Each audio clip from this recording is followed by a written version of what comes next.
სტუდიაში ვიწევ ჩვენ სტუმარს, სამოქალაქო კულტურის საერთაშორისო ცენტრის გამგეობის თავმჯდომარის კოტა კანდელაკს. გუშინ 65-მა არასამთავრობო ორგანიზაციამ საქართველოს პარლამენტს თვითმმართველობის რეფორმასთან დაკავშირებით მიმართვაში გამოთქმულია უკმაყოფილება იმის გამო, რომ ხელისუფლებამ თვითმმართველობის რეფორმაში ჩადებული დებულებები, რეფორმისტური დებულებები უგულებელყო და ეს გრძელდება ახლაც, როდესაც გადასაჭრელია თვითმმართველი ქალაქის სტატუსის მინიჭების შემდეგ, როგორ უნდა მოხდეს მუნიციპალიტეტის ტერიტორიული ოპტიმიზაცია. სწორედ ამ უკანასკნელ საკითხზე სასაუბროდ მოვიწვიეთ ძირითადად ბატონი კოტე, დილამშვიდობის, ბატონო კოტე, მოგესალმებით. გმადლობთ, რომ გვესტუმრეთ. არასამთავრობო ორგანიზაციების განცხადების თანახმად, ქვეყნის დეცენტრალიზაცია ამ ნაწილშიც ჩავარდა.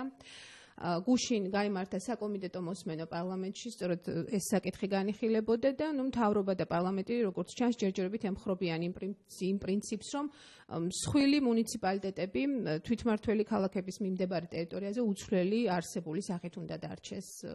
რა სიტყოდით თქვენ? გუშინ გაიმართა საკომიტეტო მოსმენა, რომელსაც ჩვენ ვესწრებოდი და ჩვენი არასამთავრობო ორგანიზაციების მიმართვაც ზუსტად ამ კომიტეტის წინ გავაკეთეთ, რადგანაც მქონდა ინფორმაცია, რომ მთავრობის მიერ წარდგენილ წინადადებას უცვლელად მიიღებდა საქართველოს პარლამენტი. სამწუხაროდ განხილვა წარიმართა, როგორც ჩვენ ფიქრობდით და მიიღებული იქნა ფაქტობრივად ის გადაწყვეტილება, რომელიც საქართველოს მთავრობამ წარადგინა პარლამენტში, ჩვენი წინადადებები დავაყენეთ, მაგრამ სამწუხაროდ ამ ეტაპზე ისევე როგორც წინა საპარლამენტო განხილვების დროს, როდესაც თვითმმართველობის კოდექსი იხილებოდა, მთელი რიგი ეს რეფორმისტული დებულებებისა ამოღებული იქნა და ეხლა დღესაც, სწორედ გუშინ და დღესაც პარლამენტზე გავა ეს საკითხი, მიუხედავად იმისა, რომ ამ 7 მუნიციპალიტეტიდან 2 მუნიციპალიტეტის საკრებულოს აგორი და ახალციხე მხარე დაუჭირა, ასე ვთქვათ, უფრო არა 1+1, არამედ იგივე სასაც ჩვენ თავაზობდით ხელისუფლებას იმ ვარიანტს, მიუხედავად ამისა, მაინც ასე ვთქვათ, საკუთარ აზრზე დარჩა. აი თუ შეიძლება, ჩვენ ვსაუბრობთ იმაზე, რომ 7 თვითმმართველი ქალაქი რჩება ქალაქის სტატუსში და მის გარშემო მუნიციპალიტეტები 1 მუნიციპალიტეტის სტატუსს ინარჩუნებენ. და ის, რასაც თქვენს თავაზობდით და რაც იდო კანონპროექტში, რას ითვალისწინებთ, თუ შეიძლება თქვენეული ოპტიმიზაცია როგორ წარმოგიდგენიათ, რა პროექტი? ამაზე მსჯელობა დიდი ხანი მიმდინარეობდა, თქვენ გახსოვთ. 5 თებერვალს იქნა მესამე მოსმენი და ხელმოწერილი თვითმმართველობის კოდექსი, მასმერი თითქმის კი არა 2 თვე გავიდა. ამ 2 თვეში კანონში გარდამავალდებულებებში ჩაიწერა, რადგანაც თავის დროს უარი მუნიციპალიტეტების ჩამოყალიბების კრიტერიუმების ჩაწერაზე თვითონ კანონში, კოდექსში. ამიტომ გარდამავალდებულებებში ჩაიწერა, რომ შეიქმნება სპეციალურად სამთავრობო კომისია, რომელიც იმსჯელებს ამ კრიტერიუმების შესახებ, იმსჯელებს თუ დარჩენილ ტერიტორიაზე რამდენი მუნიციპალიტეტი ჩამოყალიბდეს, რომ რამდენი მუნიციპალიტეტის ჩამოყალიბება იქნება ოპტიმალური და ასე შემდეგ საზღვრებს დაადგენს და უამრავი კიდე სხვადასხვა სამუშაო უნდა განეხორციელებინა სამთავრობო კომისიას და ამის შემდგომ წარადგინა პარლამენტისთვის. მაშინ ჯერ კიდევ 5 თებერვალს ჯერ კიდევ არ იყო ესეთი ერთპიროვნული გადაწყვეტილება მიღებული, რომ მაშინ მე ჩემი მოსაზრება და ლოგიკურია, მაშინ ეს დებულება გარდამავალ მუხლებში არ უნდა ჩაწერილი იყო და პირდაპირ შეეძლო კანონმდებლობის ეთქვა, ეს რომ არ დომოდა, რომ იმ დარჩენილ ტერიტორიაზე, რადგანაც ეს ქალაქები თვითმმართველობის სტატუსს იძენენ, დარჩენილ მოსაზღვრე ტერიტორიაზე, იმ საზღვრებში, რომელშიც დღეს მუნიციპალიტეტი იმყოფება, შეიქმნება ერთი ახალი თვითმმართველი ერთეული და მორჩებოდა და ეს დებატებიც და ეს 2 თვეც არ დაჭირდებოდა ესეთ განსაზღვრულ მდგომარეობაში ყოფნა იგივე პოლიტიკურ პარტიებსაც და საზოგადოებასაც. მსმენელს რომ განვუმარტოთ, თქვენ რას გულისხმობთ, ესე იგი, რა მიგაჩნიათ რეალურ თვითმმართველობად? აქ იყო უფრო ტერიტორიის ოპტიმიზაციასთან დაკავშირებით ჩვენი მოსაზრებები, რადგანაც გამსხვილების შედეგად ჩვენ ძალიან დიდი როგორც მოსახლეობის რაოდენობით, ისე ტერიტორიის მივიღეთ ძალიან დიდი მუნიციპალიტეტები და ამ 8-9 წელმა გამოაჩინა, რომ მოსახლეობასთან სიახლოვის სერვისების მიწოდების კუთხით ვერ ავდიოდა ამ ზონის მუნიციპალიტეტები, მათ დაკისრებულ მოვალეობას. აი საშუალოდ იგი ქალაქი და 1-25 სოფელია თუ მეტია მაგალითად გორის მაგალითი რომ მოვიტან ყველაზე თვალსაჩინოა თვითონ ყველაზე დიდი მუნიციპალიტეტია გორი და ზუგდიდი გორში დაახლოებით 150,000 დღევანდელი გორის მუნიციპალიტეტში დაახლოებით 150,000 მაცხოვრებელი ცხოვრობს აქედან ქალაქ გორში 1/3 არის 50,000 დაახლოებით და ქალაქის გარდა შედის და 100-ზე მეტი სოფელია 100-ზე მეტი სოფელია როდესაც ქალაქ გორს მიენიჭა თვითმმართველი სტატუსი კანონი და მის ტერიტორიაზე შეიქმნება ცალკე თვითმმართველი ერთეული ადგა საკითხი რომ რა უყოთ ამ 100 სოფელს ამ ტერიტორიას და ჩვენი მოსაზრება იყო რომ მოხდარიყო ოპტიმიზაცია იმ გეოგრაფიული მდებარეობიდან თან ბუნებრივად გარკვეულ ხეობებშია სოფლებია ასე შემდეგ შექმნილი იყო რამდენიმე დამოუკიდებელი თვითმმართველობა აი 100 სოფელში რამდენი მუნიციპალიტეტი თქვენი ჩვენი წინადადება იყო ამ ეტაპზე როდესაც ჩვენ ასე ვთქვათ ჩვენი შეთავაზება გავაკეთეთ იყო 5 მუნიციპალიტეტი ქალაქის გარდა. რაც მაინც დიდი, ბევრია ალბათ, ხო? მაინც დიდია, მაგრამ ერთი მუნიციპალიტეტი გამოდიოდა საკმაოდ დიდი და დანარჩენში დაახლოებით 10-დან 15,000 მოსახლემდე გამოდიოდა. იყო მაგალითად ატენის მუნიციპალიტეტი რომელიც ჩამოყალიბებული იყო, თუმცა უფრო განსხვავებულია იქ სოფლები ერთმანეთისგან დაშორებულია, ნაკლები მოსახლეობა ცხოვრობს ამ სოფლებში, უფრო მთის სოფლებია, მაგრამ არის კარალეთი იქვე თქვა, ტყვიავები ძალიან მრავალრიცხოვანია მოსახლეობის მხრიდან და ასე შემდეგ. ამიტომ ჩვენ შევეცადეთ ერთგვაროვანი როგორც გეოგრაფიულად ისე სოციალურად ისე თქვა ინფრასტრუქტურულად ახლოს ყოფილი სოფლები გაგვიერთიანებინა ერთად. ეს იყო ხედვა, ანუ კანონის სულისკვეთებაც იყო ეს და თავიდან, როდესაც შარშანა ამ დროს პირველ მარტს ნარმანიას კანონი ეგრეთ წოდებული, ამ კანონში ასე ეწერა, ხო? ანუ თავის დროზე ეს კონცეფცია დამტკიცა სამთავრობო. მე მსმენელს შევსაბამოთ, ერთ-ერთი ავტორი ბრძანდები თქვენ კონცეფციის, დიახ. ერთ-ერთი ჩართული ვიყავით, მეც ვიყავი აქტიურად ჩართული.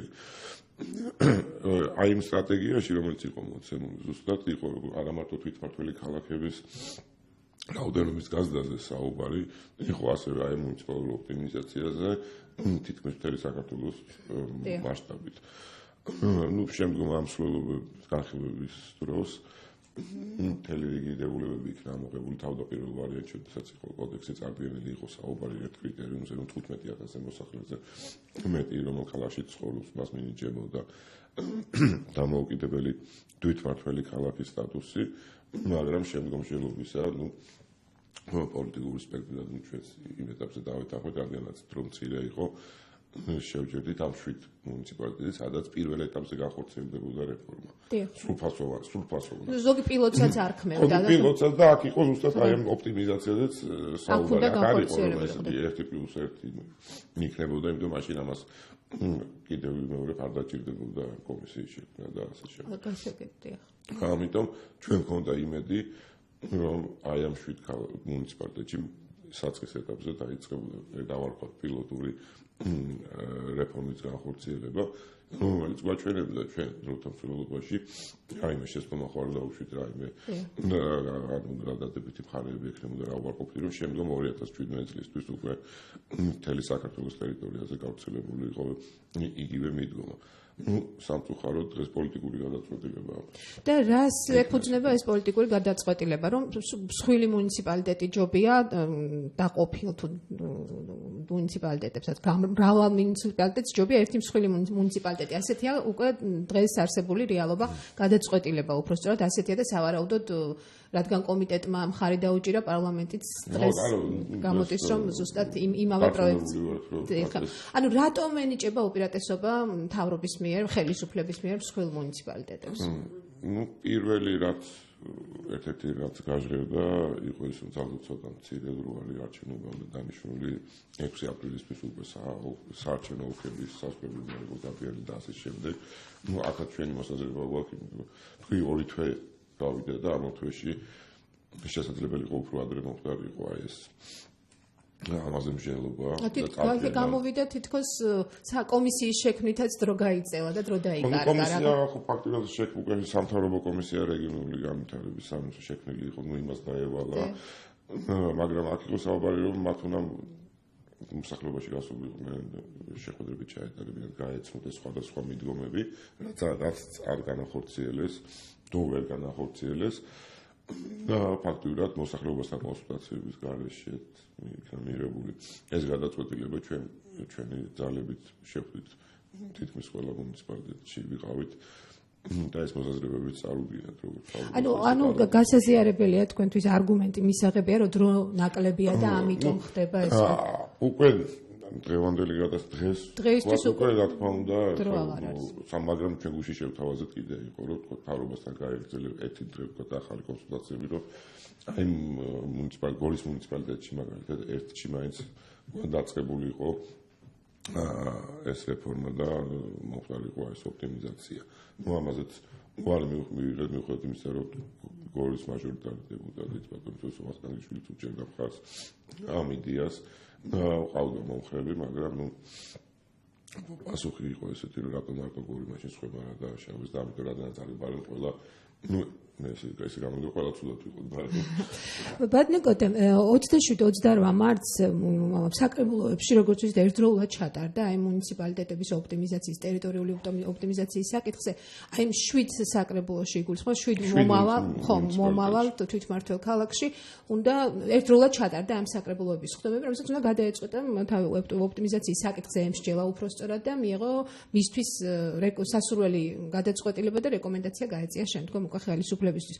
გორს და ახალციხეს ვახსენებთ და მე ყველგან შემხვდა რომ გორმა და ახალციხემ ხარი დაუჭირა ცალსახად. დანარჩენმა 5 ქალაქმა ოპტიმიზაციის გადაწყვეტილება დანარჩენში სამთავრობო შეთავაზებას დაუჭირა. მართლა ანუ ესე იგი უმრავლესობაში 5 აღმოჩნდა. ხო, ამ შემთხვევაში ესე იყო გორში და გორის და ახალციხის საკრებულომ დაუჭირა პირიქით ამ ჩვენ ოპტიმიზაციას ხარი დანარჩენშიც იყო დებატები, უბრალოდ უფრო მეტი შეხვედრები რო ყოფილიყო, უფრო მეტი განხილვები შესაძლებელია იქაც სხვა გადაწყვეტილება მიიღო საკრებულოებს. პრინციპში გამოდის, რომ ეს კიდევ ერთი არგუმენტი იყო პოზიციის ხელისუფლების პოზიციის გასამყარებლად.